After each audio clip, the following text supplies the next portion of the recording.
It's almost Monday.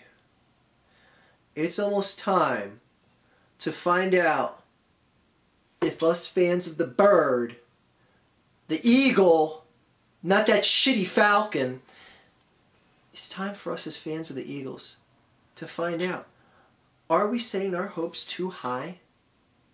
Is this team all it's cracked up to be? Are the experts right? Some of them saying that this team is going to be Super Bowl bound. Now, you can't figure something like that out after week one. But you can figure out which side of the fence you're going to stand. Are you going to stay on the side of the fence going like, this team is good? This team is good and it is going places. Oh my God, I can't believe it. This team is exceeding my expectations and all that good shit. Or are you going to sit on the other side of the fence and be the little pessimistic, it's not good enough, and I'm not going to believe it's good enough. They didn't look that good. Some things looked okay, but they're not the real deal type team. We're going to start being able to form that conclusion this week. But before I get to that, I want to blast through the NFL predictions. People always ask me to give these. I'm going to blast through these. I don't really care to give much of a perspective into each game and each side of the ball and blah, blah, blah. I might throw a line or two in. But anyways, week one, Indianapolis at Buffalo. Look for Indianapolis to win on the road. Green Bay at Chicago. Cutler has won, I think it's like one time ever against the Packers. This is not going to be time number 2. Green Bay is going to win on the road. Kansas City at Houston. I know I have Kansas City being a playoff team this year and Houston not, but I think Houston is going to win a very close home game. If this was in Kansas City, it'd be a different story. Look for Houston to win that game. Carolina at Jacksonville. I think Jacksonville is going to become one of those teams that are officially one of those up-and-comer teams. It's like, you know what, this team is on the edge of being a playoff team, and people are going to start saying that this year. But they're not winning this game. Carolina's going to win. The who gives a shit game of the week, Cleveland at the New York Jets. Cleveland with a road win. Yippee. Seattle at St. Louis. A game that I'm interested in for the sake that Nick Foles is going to be quarterbacking at St. Louis. See how he does in front of the home crowd there. See how the Legion of Boom does against him. And, it'd be interesting because as Eagles fans, if Nick Foles blows the roof off of that place and all of a sudden it's like, whoa, they kicked the shit out of the Legion of Boom. Oh my God. But that's not going to happen. Seattle's going to win. Anyways, Miami at Washington. I'm sorry, that's the laugh I give when it's very apparent that an NFC East team is about to lose. Miami's going to win on the road.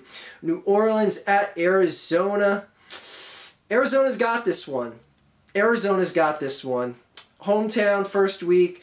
New Orleans is going to be finding their way. They're not. I wouldn't take too much out of this if New Orleans loses, New Orleans fans. Detroit at San Diego. I like the Chargers. I like the Chargers. I like Phillip Rivers at home. What can I say? Super Bowl rematch.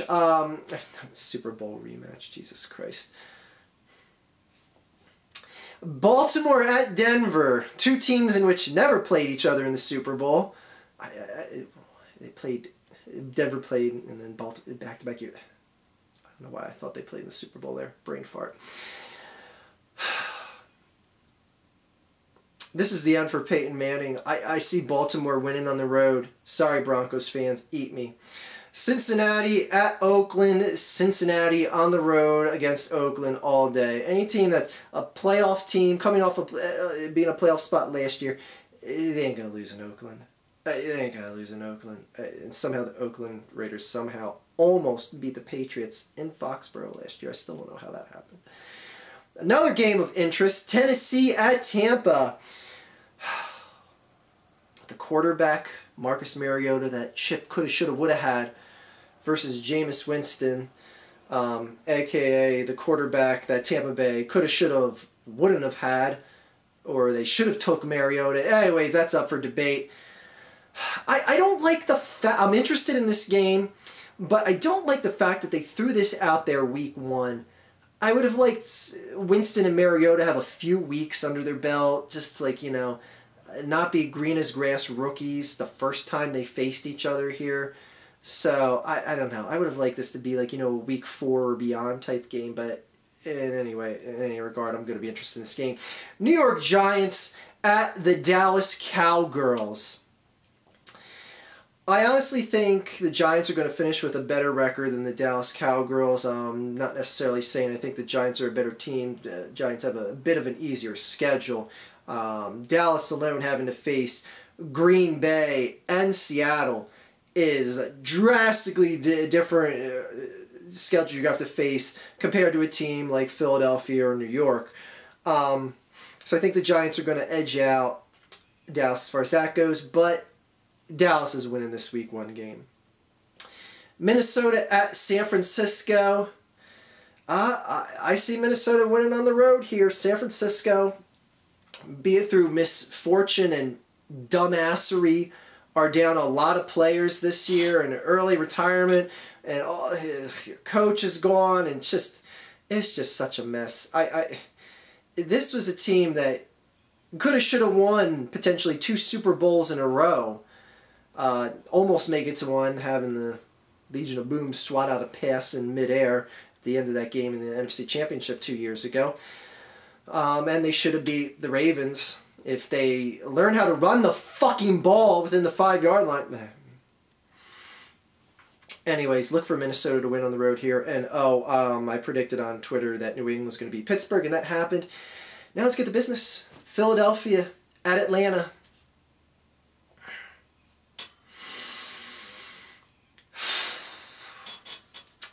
The Eagles are a better team than the Falcons. And this is a game going into it that I'm saying to myself, I want to see this, and this happen. Maybe more than 4 thises, but I want to see certain things happen. Because you have one of the worst offensive lines in the league in the Atlanta Falcons, and one of the worst defenses with the Atlanta Falcons. Now, granted, they're a little bit better than last year.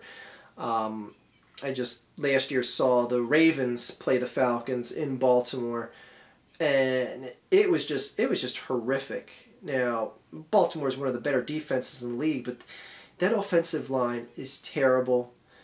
That defense is terrible. Joe Flacco isn't exactly, Joe Montana, but I think they won that game. It was like 41 to 15. Like, that score happens in football. 41 to something. It was a blowout. And yes, I know it's possible to have 15 points. It's a rare score, though. Anyway, if you're going up against what a lot of pundits and quote-unquote smart minds think is one of the worst defenses in the league and one of the worst offensive lines in the league, I don't want to see Matty Ice have a good game. I don't want to see him throw for over 300 yards. I don't want to see him get less than 3 sacks. Now, granted, he's a smart quarterback. He knows to get rid of the ball. I want to at least see him get hurried if we're not going to at least sack him and throw up garbage.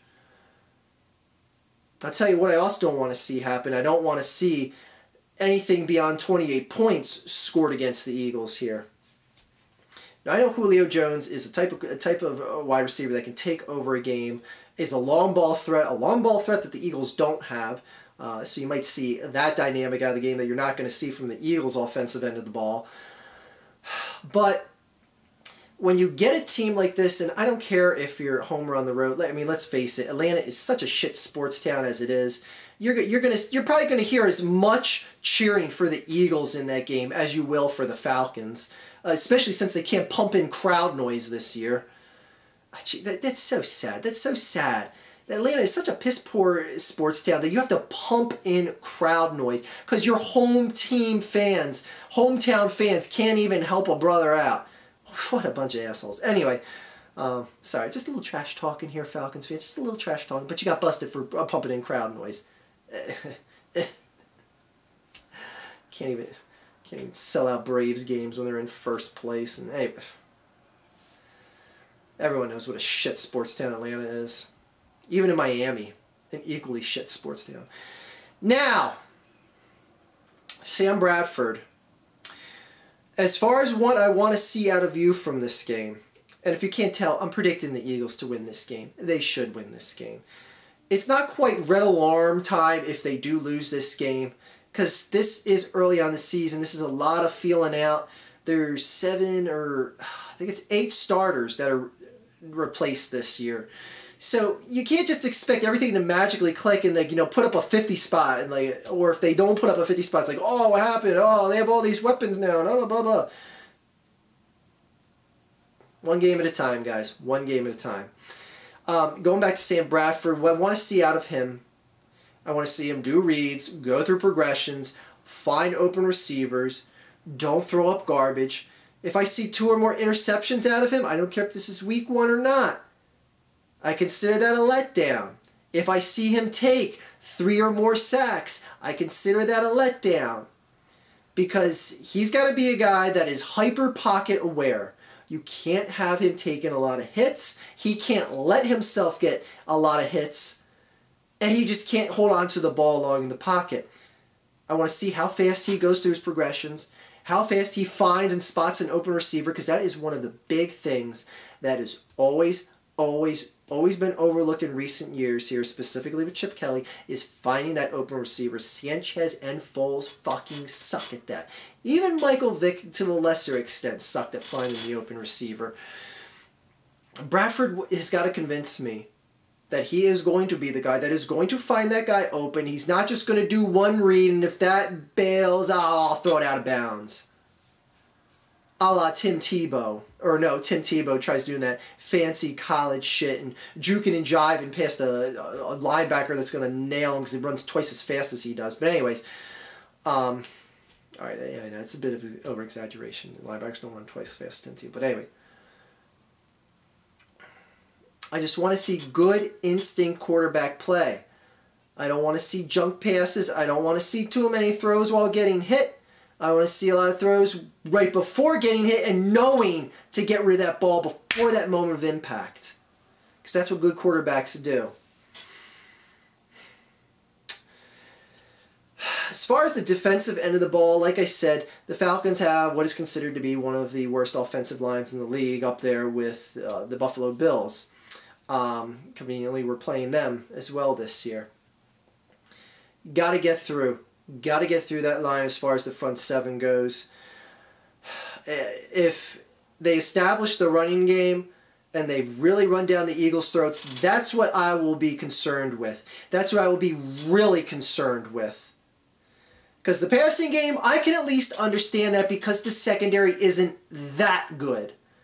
But if Atlanta establishes the running game and puts up like a 150 spot on the Eagles, I will be like, whoa, timeouts. Things need to be assessed. Things really need to be assessed. That ain't cool. But all in all, I just want to see a good end-to-end game. I don't want to see a game like I saw last year in Week 1 against Jacksonville, where you go into halftime down 21-0. Yeah, I know the Eagles stormed back, they stopped dicking around, and they whooped that Jaguar ass in the second half. There's 2 halves of football, and I want to see 2 solid halves of football. You know, I'm not going to piss and moan if they do put a second half onslaught like they did to the Jags last year. But I want to see consistency from this team. I don't want to see a team that goes, we're comfortable, we're going to take the foot off the throttle, and all of a sudden the other team's offense scores 3 touchdowns. But don't worry, we still won by 10 points. I don't want to see any shit like that. I want to see a team, if they're going to be the real deal, they got to start sending messages. They got to start sending messages that they are not on that field to fuck around. They're there to put up points, and when they're done putting up those points, they're going to put up 10 times more points than that.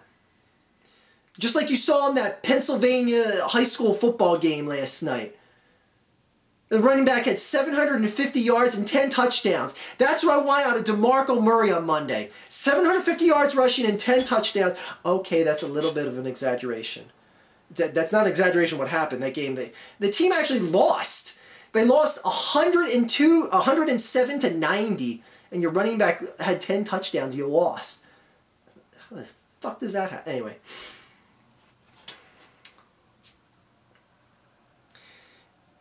I want to see this triple-headed running back machine take over this game.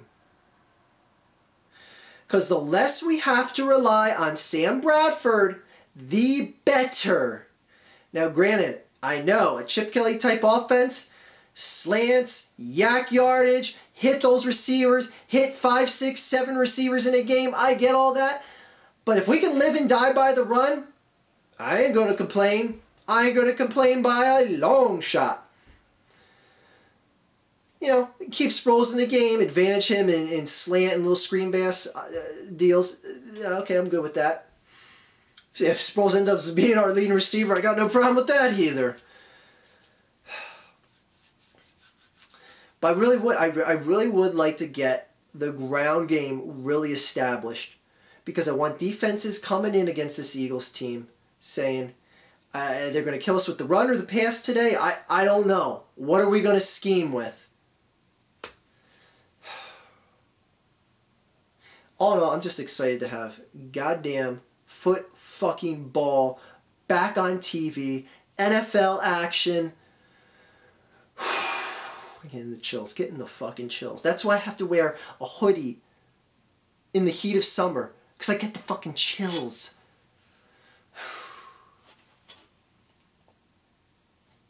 It's time to go to work. As B-Dog said, it's time to go to work. I try not to break anything during this video here, but win big, impress the shit out of me. Put up a 50 spot. Put up a 50 spot. I don't think they will, but it'd be nice. And again, I'm not going to panic. Even if Atlanta does pull out this win, I'm not going to panic. Well, actually, with an exception. Like, if Bradford throws up like 4 interceptions, gets sacked 9 times, the secondary allows, 5 50-plus yard touchdowns, I will be like, oh shit. Oh shit. Oh shit. I can take the hoodie off because I don't have the chills anymore. That's what I'll be saying. But anyways, I'll be here live Monday. I might even do a little a preview demo type show on Sunday night for the Cowgirls and Giants game down in Dallas or Fort Worth or wherever the hell Dallas plays. Anyways, so might do a live show Sunday, but I'm definitely doing the live show here Monday. We're gonna have the ceremonial lighting of the light. It's gonna be like explosions and fireworks and cool shit and none of that. But anyway, it's gonna be good times here, because you're either gonna enjoy me getting overzealous about this team, or you're gonna enjoy me ripping out what remaining gray hair I have left on this head. Either way, it's time to go to work, man.